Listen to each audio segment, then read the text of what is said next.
Okay, very well. First of all,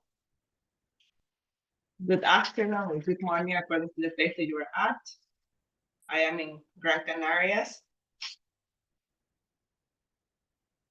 I don't know if you know the island, but it's a Canary Island. Here's where I live. It's 6 p.m. So for me, it's good afternoon.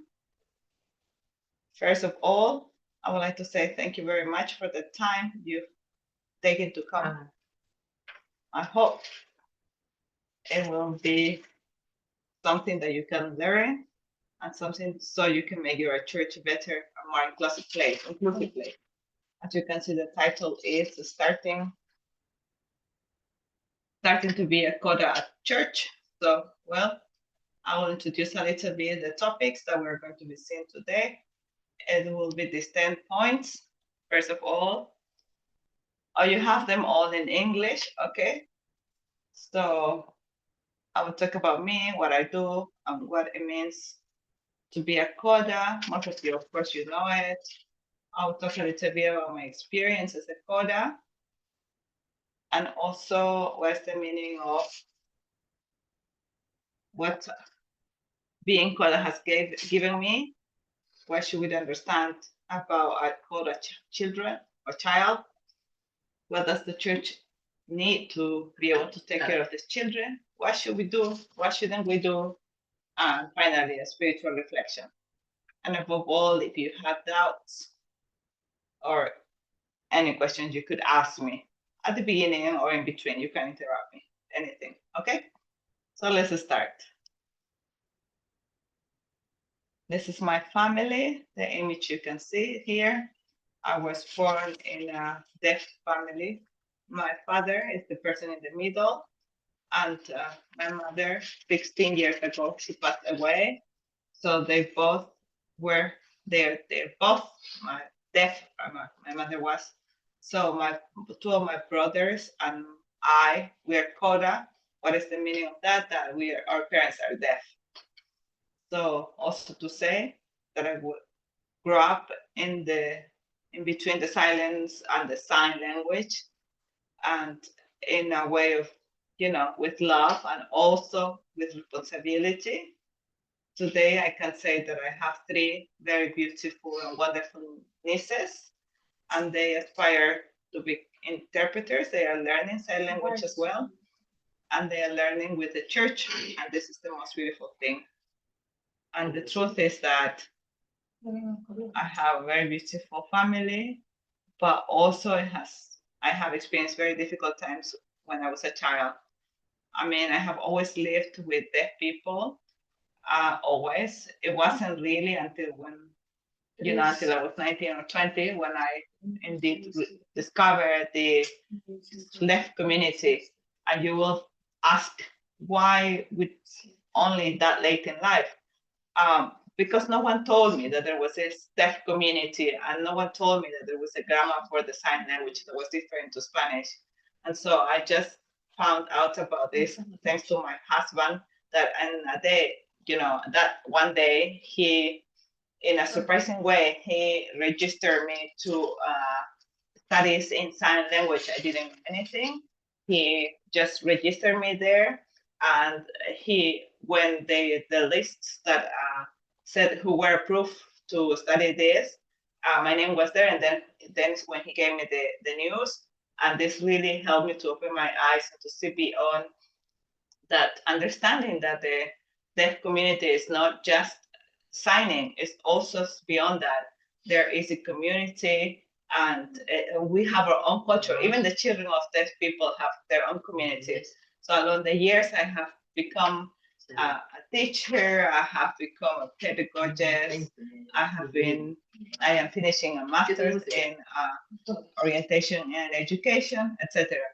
So yeah, I'm not going to talk only about this professional world, but also we're going to talk a little bit more about what Coda means, what means to grow in two different worlds, and this is what I would like to talk to you about. Because not only understanding my professional side, but when you understand that, but you also, when you understand my experience as a child, is when you will be able to influence your churches So what is the meaning of being Coda? As you see in the screen, it's a term that means child of a deaf adult. That, in Spanish means the children of a deaf parent. Being a Coda means to grow in between two worlds, in the world of the hearing and in the world of the deaf. Since I was young, very little, the Coda normally learn sign language as a mother tongue.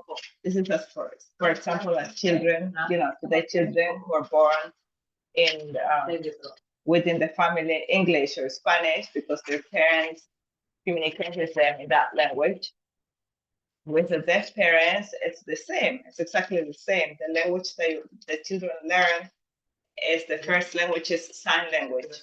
So my first words were signs. There is a study that reveals that children from 4 to 6 months they can already communicate. So there is a project that is quite famous lately that is called Baby Sign. That means that you teach your children, your hearing children, sign language. Perhaps not like sign language with the whole grammar structure, but just some simple signs like sleep, eating, mom, dad, milk. Very simple signs. So what happens there is when children from 4 to 6 months, they could express their emotions and reduce the level of anxiety. So imagine what's the power that sign language has to the brain level. Like, you allow children before even talking, signing. So imagine for parents who are deaf with children who can hear, sign language is their first link. It becomes a breach of communication for deaf parents who are listeners. Because why? Because the child, when it's growing and as it's developing their sign language skills, what is happening, what they do, they act as mediators of, they get the information in society and they give it to their parents and the other way around. So being a Coda is not just a description, it's also an identity, a cultural identity that takes on one side love from the parents' side, of course, because the parents care for them, the pride of the when they grow and they know the deaf community and they say they are Coda, there is a very special link between the Coda children when they meet, but also it's a big responsibility that the children shouldn't take upon them because we find situations where the Coda children start interpreting at a very short age, for instance, at church, that they have to interpret in front of an audience, or very difficult situations when they are not mature enough. Even though they are not deaf people, they're linked to the deaf community, and their experience is unique. It deserves to be valued, of course, listened to, and also accompanied, especially in an inclusive environment, as we could have family, churches, and schools. I would like you to see the image of a Coda little girl that when she was 2 years old, if I'm not mistaken, she already interacted with her mom through signs. Let's see if you can see this video.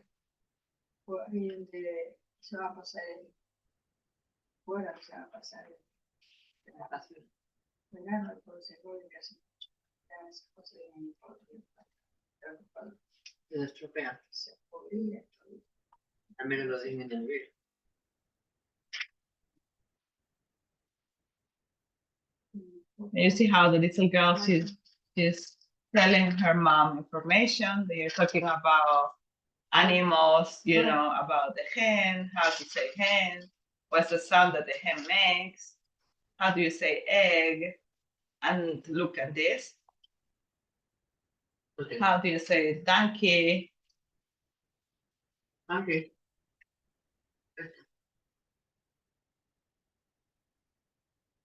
This is when they are 2. When she was 3, her parents, has interactions with her through colors. So what I want you to look at is that how the child knows how to talk to her parents. They talk to him and ask for the things that he needs through science.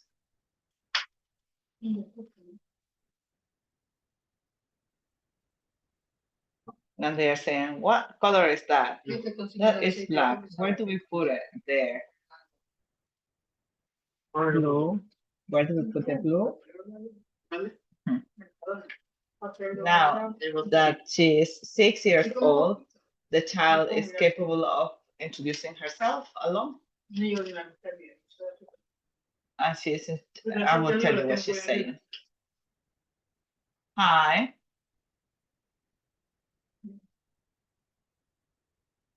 Hi, my name is Karen. I am 6 years old. And I know sign language because my mother and my father are deaf. And I am learning a lot. I am a person. Thank you very much. Goodbye. Look at this girl with 6 years old. She's capable of explaining. You can say this things, right? She's also capable of saying, I have an identity, I am a Coda. So what a Coda child is, it is true that they learn sign language in a very early age time. It becomes a first language, but also in a way, because the parents need, they become interpreters since very little. It could be because parents don't have access to information because they are isolated community where they could have interpreters. Nowadays, in Spain, of course, we have a service of language interpretation for adults, but 15 to 16 years ago, that didn't exist here in Spain. And so to have an interpreter, you should request it and pay for it yourself. And sometimes the parents didn't have the resources. So what do? They get their children to translate or a close relative like a mother or a father. But normally the couples, adults that have children who can hear, normally are the children the ones that interpret. In my case, I had to be an interpreter. I started when I was 5 to 6 years old. I became that bridge in between my family, my deaf family, and the hearing world. In fact, I lived emotional situations that I was not ready for. Like, for instance, when I was 5, 6, I already called my parents clients. My father had a business of like frames and a key make, and he was like, he made keys for doors. And sometimes when the clients wanted to, for him to make some frames, and whenever they didn't come to pick the frames, he would tell me, call the client, tell them to come here. The frame is ready. So you can imagine I was 5 or 6. Yeah, I could say I was only 6, and I would say, hello, good afternoon. I'm the daughter of such and such, and I'm calling because of this. And so the clients would say, you're too young to be on the phone. And then she would say, yes, but you know, my father is a deaf person, and you have ordered a frame, and you should come to pick it up. And imagine what a responsibility, right? Because I have to talk to like young to adults, and I have to do this admin work, right? Situations that are not really normal for a child. And it could be, you know, like a child could hide information. One of the examples that I could give in my case is that also, and when I was 8 or 9, I had in the school problems. They couldn't understand what I was reading. And of course, I was a little bit delayed in comparison with my classmates, right? So one day the teacher made my mother come to have an interview with her about my development. And I remember this day in my memory very clearly, like when I was, you know, I was doing an activity in the classroom, and all of a sudden I hear a knock at the door, and the person who would show up was my mom. And I was so surprised and shocked. And all of a sudden the teacher came outside of the classroom to talk to her, but to see when she found out that they couldn't understand each other, guess whom they called? They called me. And so I went outside, and the teacher told me, Taida, please explain to your mom that you're having issues with the reading, and it would be very good that you have private support so you can learn more. And so, do you think that I said that? No. What I did was, Mama, you okay? I am the best student in this classroom. My classmates are jealous of me because I read and I write beautifully and perfectly well. Logically, my mom, she smiled, and and so you can imagine the face of the teacher and the face of my mother. They didn't match, right? The teacher was very frowning almost, and my mom was like smiling, and the teacher said, are you saying what I have told you? And then she said, of course, everything that you told me, I said to my mom. And of course, my mom realized that what was going on, but she didn't want to humiliate me in front of the teacher. But when I got home, she just said, tell me the truth. What was the teacher saying? And of course, I have to confess.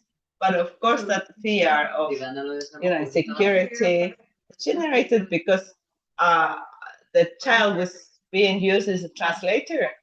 And I could tell you lots of other stories, but this is just one.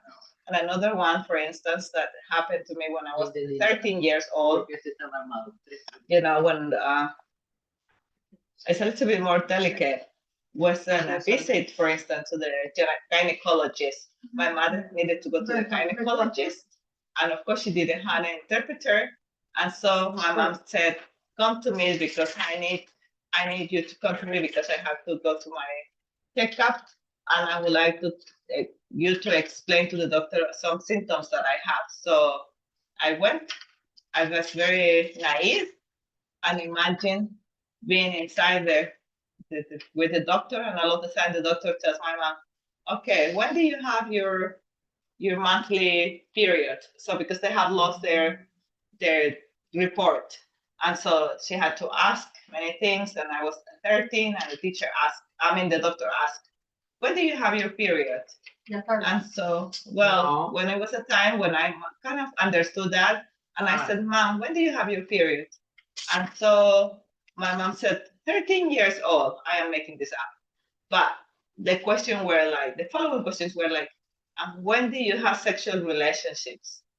And so how did I say that to my mom that I knew all those things already? And how did I explain that to my mom in the sign language? And of course, there were signs that I didn't even know how to say, or how to say that to my mom. So I interpreted, Mom, you and Daddy, and I don't know. And I said, you and Daddy kiss when? And my mom said, kisses? What are you talking about? What is the doctor asking? But the doctor, of course, she asked, when did they have sexual relationships for the first time? And they said, Mom, kisses when? Imagine the situation of, shame, being uncomfortable, and also I didn't even know how to express these things to my mother, like, talking about relationships. And so finally, my mom said, I come here just for revision. I don't want you to ask questions. And so my mom really got the idea that, yes, let's give up on this and let's leave. Because, and that was the last time I interpreted for my mom on a doctor's appointment since I was 13 until I was 20, when she passed away. I didn't have to interpret her anymore. Imagine that trauma, that it was, insecurity that I experienced in such a situation. And so I wasn't ready to face that. And this is why the Coda children need a lot of support, lots of understanding. They need to have safe places so that they could express themselves. And I would like you to see now an example of a video. Okay, it's gonna be two videos. One, when you see already a little girl, she's interpreting at school what the teacher is saying, and you're gonna see it and you're gonna say, it is nothing wrong with it. but I will explain why this is not appropriate.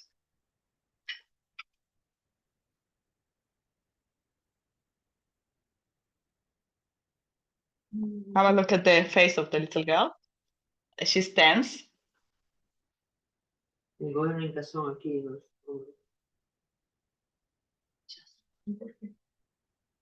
No sé.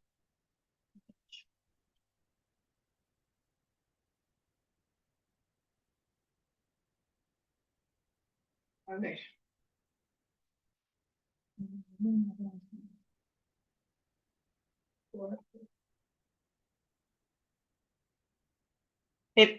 To start with, it looks like something good, something innocent, something like no problem, but the little girl, she is interpreting, so her parents could understand the information that the teacher is giving, but above all, she has this role. Look at the girl, how she's interpreting, she's doing something beautiful. And of course, the little girl is proud, perhaps, because she's interpreting, but it's such a big responsibility to take on that role, because the children, they don't know this vocabulary, that the vocabulary they know is what they have learned at home of everyday communication. I will ask you a question. When you were 6, imagine the age of this little girl. Do you think you were able or capable of interpreting or translating into a different language, or a different languages that you know, content, for instance, or content that is advanced level? Do you think you would be able to do it with 6 years? Like, imagine, normally you don't have that experience or that knowledge of how the world works. And it's very hard for a 6-year-old child to interpret. Or for instance, we can get them to interpret in a church in a sermon. Why do I say this? Because even though it looks beautiful, sometimes inside of a church, those children, because their parents are there, we say, stand up there to interpret. I told you, like, when I was 12, I got involved with the Adventist church. My parents, when they got there, my parents didn't have interpreters. And my father asked me, please stand there and help me understand the sermon. First of all, I have never known the Adventist church, the language that the pastor was using. I didn't understand. And then to be exposed in front of all that people, that pressure. And I was very little. And of course, my answer was no. And so what did my father do? As logic, it is a child. We can't ask her to do that. But she asked the church, please, I need someone to teach me about the Bible because my daughter cannot do it. It wasn't until I was very old when I started interpreting. And during that time, all that time, who interpreted? People from church. So that role has to be care for the church, not the children of their family. I don't know if you share my vision, but in truth, a child has to enjoy their infancy, their childhood. I would like you to see another video that speaks about a child that is an influencer. And I would like you to see it.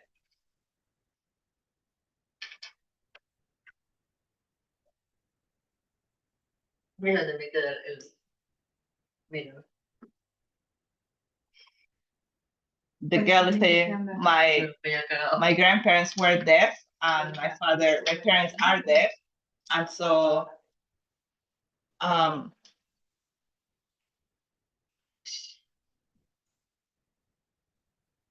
she's saying something like, what is a Coda and what about me?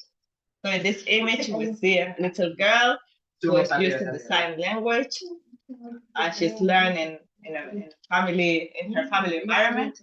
As you see, her grandparents are deaf. Her father is Coda, and she belongs to the deaf community. So this little girl, she has around 90,000 followers, and every now and then she is sending some, she's recording these videos that could be really beautiful, especially when you do it like, spontaneously. It's not like a job, but when you have so many followers, it is like a responsibility. And so the little girl now, perhaps she could feel happy because she's being followed by so many people, but finally this is a job. And why do I show you this? Because sometimes even in our churches we ask children, Coda children, please help me translate this song so we can sing all of us at church in sign language, or teach that song to everybody. And we're giving children responsibilities to a minor that maybe they don't even know the signs, and sometimes they could even be rejected by the deaf community. Sometimes there was, for me, there was a time in my life, a season of life, where I hated the deaf community. When I was a teenager, I didn't want to know anything about the deaf community. It wasn't until my husband secretly registered me in those classes for sign language, until when, I woke up to this community, and I understood that my parents were smart, because I thought my parents weren't really useful or weren't really smart. And because during my whole childhood, my parents had to depend upon myself or my brothers for everything. They depended on me. So the grades that I received from the school, I received it, not my mother. So I was the person responsible of everything. Logically, my parents gave me some responsibility because I was mature, but within me, I still had experience as a child. And so I looked down upon my parents. And and this could also happen to the Coda children, because they don't have other knowledge that could help them in psychological ways to be accompanied in the maturing process. So good. Okay. I hope that you are understanding correctly what I'm saying. If you have doubts, you can ask.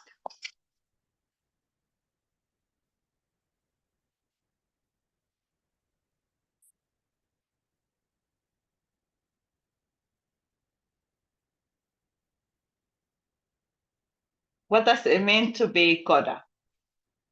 For me, it meant many challenges. It also gave me tools that I value greatly today. And also, if I didn't have that experience, I couldn't be sharing with you today at this time. This also made me grow with a different, looking at the world in a different way. It made me be a more empathetic person. It made me be a person who could communicate in a more romantic way. And also it made me understand that silence also has a sound. And because I'm Coda, I could say that I am a very strong person, but also very sensitive person. And I'm also, above all, I think children have to be children. And even though they know how to sign, they deserve to have a good childhood. Because as I said here, as you can see, being Coda, it's an identity, but it has to be a comfortable identity and according to the person's age.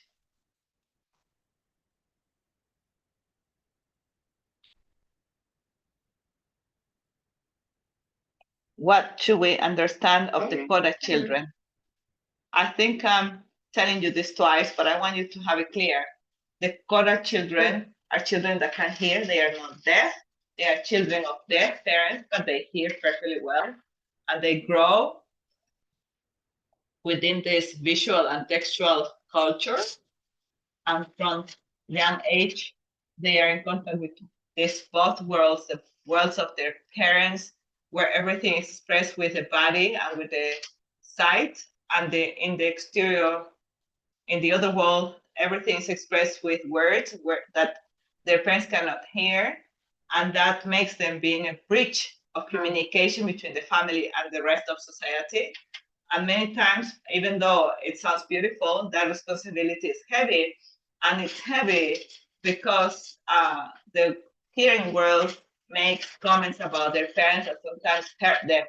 I remember many times that my own family, on my mother's side or on my father's side, they used to say, what a pity that the little girl is very smart, but that their parents couldn't give her more. Imagine listening to these things, comments like that, very offensive, that sometimes children, they hear and they don't ever tell their parents not to hurt them, but it's very bad for the children. Another thing that those Coda children are interpreting from like 5, 6, 7 years old, and they don't just interpret anything, but also like doctor's appointments, and the parents are sick, and then they are taking the children with them, and there are those breaches of communication, school meeting, admin work.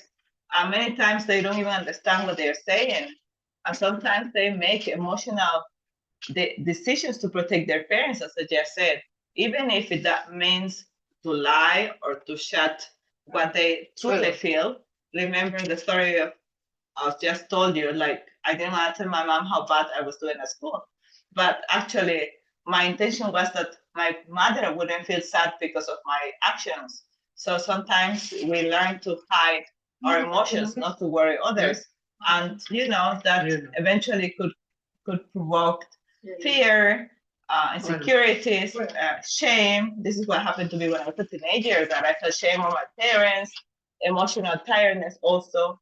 I remember when my parents used to tell me while I was dining, my father liked watching the news, and he will always tell me, what is happening? What are they saying on TV? And my father will always ask me, what is going on?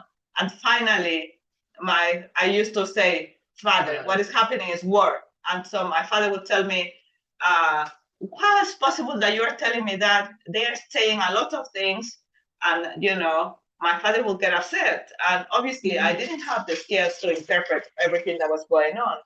And it is not because we don't love our parents that we don't do it, but also we are tired. And it's not like we don't want to help them, but it's like we are not ready to take upon that role as when we are that little. And so at church, at schools, if you are educators or leaders, we have that responsibility to accompany the child, validate the fact that they are children.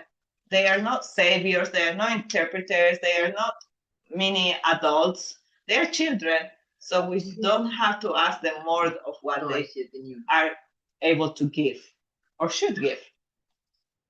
So what does a Coda child need? First of all, a Coda child needs, normally they are perceived as a very strong, mature, and responsible child, and they are, but not because they have chosen that, but it's because life has given that. Since little, they have been asked to mediate, interpret, and protect. But behind that apparent maturity, we can see an innocent child as every other child needs. We can see the child that needs safety, that needs protection, they need understanding, that they need someone to tell them, you're not responsible of the adults that are around you. It is okay if you're tired. And sometimes they grow being invisible emotionally, right? They become the protectors of their parents, but who cares for them? Who asks them, how do you feel after interpreting bad news or a fight?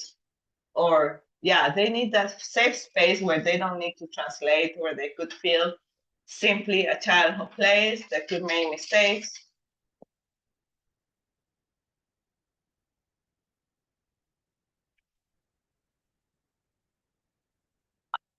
I'm sorry, I think the internet is not quite right, so I can hear her very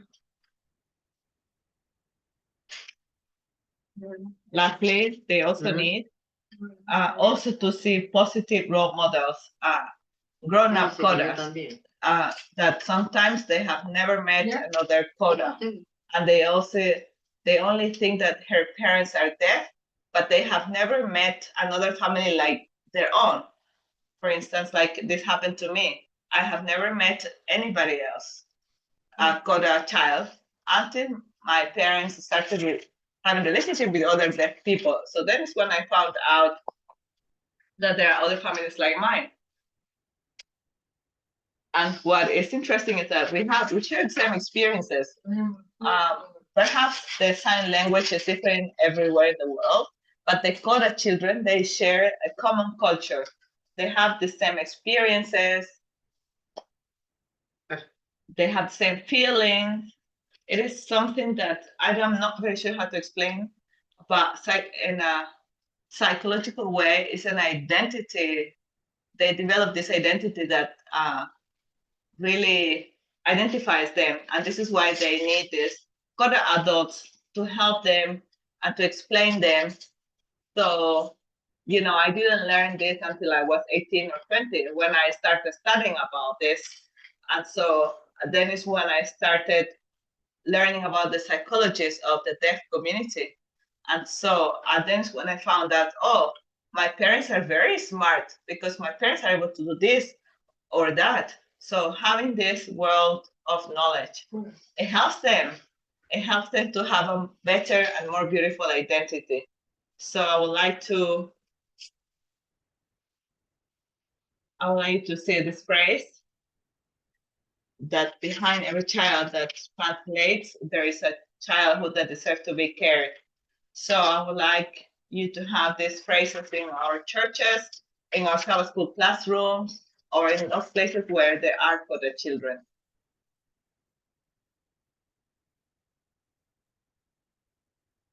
So as a church, how should it be? First of all, it should be a more inclusive place, like more than the world. The people who have some disability, our church should be their refuge, a place where all the people without, without discrimination, they should be valued, they should be cared for, accepted. When we talk about the Coda children, many times we don't even realize those children are left behind. Why do this happen? Why do this happen? Sometimes we just think that because that child hears, everything is fine. But we don't really realize that child is interpreting every sermon, every important conversation, and they just do it without tools, the proper tools, and also even, the knowledge that is necessary. And I remember that the pastor used to come to teach my mother, and I had to translate for her or had to sign for her. And many times I didn't even understand what the pastor was saying. And the church sometimes doesn't understand. There are situations that the child doesn't need to listen to. An example, I didn't want to say it, but I will say it. This weekend, it happened to me for the first time. A child went this weekend, and this weekend, remember, it was the worldwide youth day, and so I took my niece there, and I thought it was a really beautiful opportunity. So my niece came to my father, and my father was super proud that my niece came with him. She's only 12.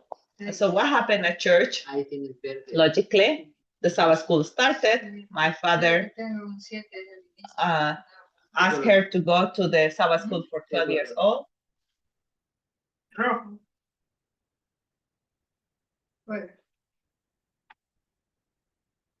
Oh, like she looks older, and so they put her into the older children. And so what was the problem? And then they started talking about very difficult topics, and she got scared, and she felt, and then she felt that she didn't like the church, and she didn't like the church because in that classroom they started talking about the death, and the little girl was scared because she wasn't at the right class, right? Because she was just 12, right? And so the little girl, she started asking my grandfather and my father, who's deaf, and my father got really stressed. And so she said, ask your father. And so this girl, when she came to church, she had a negative experience. And, the church has to be careful. And sometimes we demand children to do things that are not necessary. And sometimes the parents also are isolated spiritually because they don't have adult interpreters that could give information, the correct information. And so sometimes the deaf parents or the deaf family cannot participate. Sometimes they just come, they just hear, and then they leave. They are not part of the community because they don't take up any responsibility. So we need to be a model of community that is inclusive and accessible. What does that mean? It means that we have to invest in interpreter for the activities. And if we could, we should train people, volunteers, for translators. So what you're doing today is wonderful because you are learning something of a very specific community. And so then eventually take it to your churches. And then you will create these environments where Coda children will not have to read interpreters. And also, on the other hand, you will ask these children, what do you need? What can we do for you? And not just the children, but also the parents. And so it's important that everybody feels safe, and it's good for them to see that the parents are integrated in the church, and that it would not be the children who will be mediated. So their parents will be happy in the community, because inclusion is not just having someone sitting down in the church, it's having someone being part of the community. So what should we do after all that we have been speaking of the reality of the Coda children? Many people ask this question: what do we do now? How can we help in real life? First of all, is to understand that it doesn't count with having good intentions. It requires inclusion doesn't happen by itself. It requires that we have concrete actions. And what do? We have to include actively the parents. We cannot talk about an inclusive church if the deaf parents do not understand what is going on, or when they cannot take part in the Sabbath school. They need to feel that they are part of it. They don't only, they should be known by their names.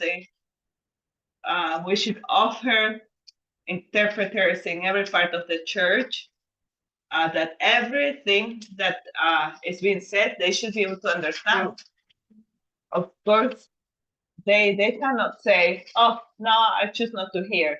Of course not. Sadly, no, they don't have that decision today. I stop being there. No. Day by day, they will live this reality until Jesus comes. So also, we need to have a trained person that would respect the language and the culture. We need to avoid that the Coda children will be permanent translators. The children could participate in sign language, yes, of course, but not to be demanding with this child all the time, especially if they don't want to. They should not be the bridge between the family and church. That is our responsibility as a church. We should have our own interpreters, and we should not rely on the children. No.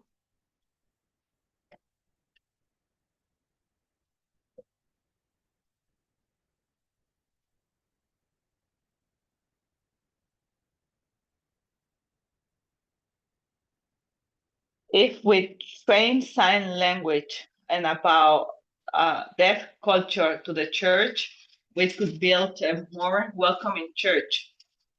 And we should accompany to those Coda children in their emotional journey, and they should feel listened to, respected to, cared for. And we have to acknowledge that being a Coda is an identity. We should validate it, we should name it, and we should celebrate it also. Because finally, these children are in between these two worlds. And what is the most important is that it's not only necessary that to know the sign language, but also like they should become part of this community. Like, so it would happen like me. Like, I only found out when I was 20. Actually, my brothers, they don't feel they're part of this community. I mean, I have helped them, and nowadays they have learned more. But not long ago, they didn't even accept my parents or my father's opinion. They thought they knew better than my father. I'm sorry, I think the internet is still going on, so I cannot hear her.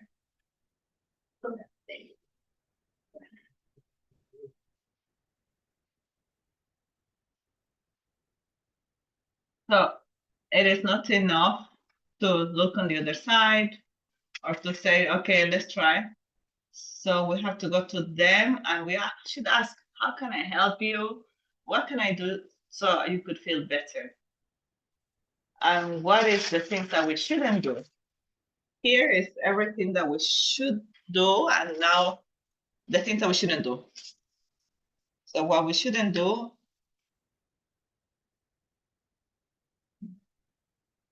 many times because we don't know, the church gives unnecessary burdens to the Coda child.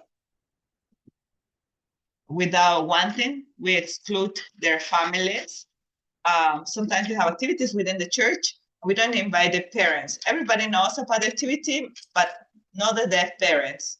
And sometimes the children are saying, we have to go to the church because we have to do the planning for the pathfinders, and the parents have other plans, and then they don't know that this was happening to the child. And this is because no one told the parents that their thing was happening at church. So we don't need to expect that the Coda children will tell their parents. I'm sorry I am repeating myself, but this is very, very important that the parents should be informed, and the children should leave their infancy. They shouldn't have those burden of being translators. And we need to translate for the parents as well, because if the parents are left on the side, the children also feel like that. So even though they can hear, they still feel the pressure where their parents are not being part of the community.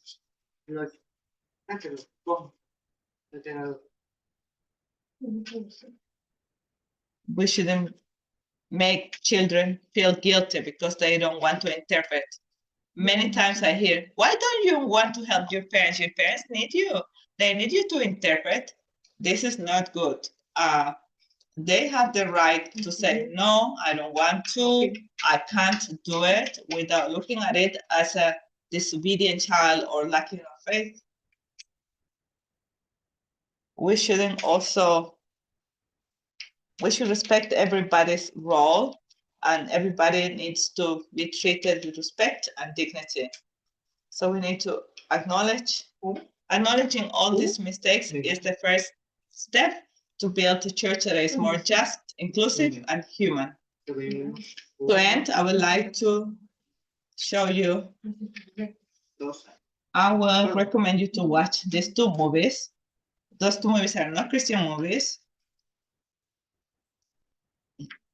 It is to understand what happens to teenagers. It's not for children because the vocabulary is not the most respectful. Yes, it shows very well the Coda identity. So these two movies are very good. Coda and the Velier family. The Velier family is a French movie. Both of them are follow the same principles. Coda is an American movie that reveals parents deaf with a hearing daughter, and the other movie as well. These are deaf parents with a brother that is deaf as well, and there is only one girl there who listens. And then you will see how the girl, who is a teenager now, during her whole life, she is the interpreter, and sometimes she feels shame of her deaf parents. She stops doing what she wants to do because she feels responsible of translating, and if she doesn't do it, she feels guilty. So it's the movies are really beautiful because it will show you a more wide mindset, and you will understand very well what I have said. And finally, what I have said, that all the Codas we share the same experience, is true. And so to finish, I would like to make this reflection. I would like to tell you that Jesus was the best example of inclusion. He didn't ignore the people who were marginalized. He didn't avoid for the people who were different. He heard, he touched, he included everybody. And when we include these deaf families, when we let that the Coda children are children and not interpreters, when we make an effort to communicate, even if we don't know how to sign, we're acting as Jesus would do. Inclusion is not only a favor, it's an expression of love and of being a Christian. And if as church we want to reflect the character of Christ, we cannot leave anyone aside, because the gospel is not preached only with words, it's also preached with gestures and tensions. To finish, I would like to dedicate to you this text, Bible text. Being a Coda is being, I think you can have it there in English, yeah. No. This is what we should do.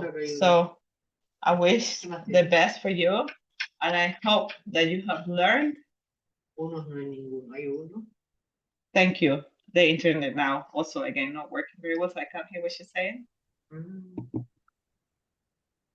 Thank you so much.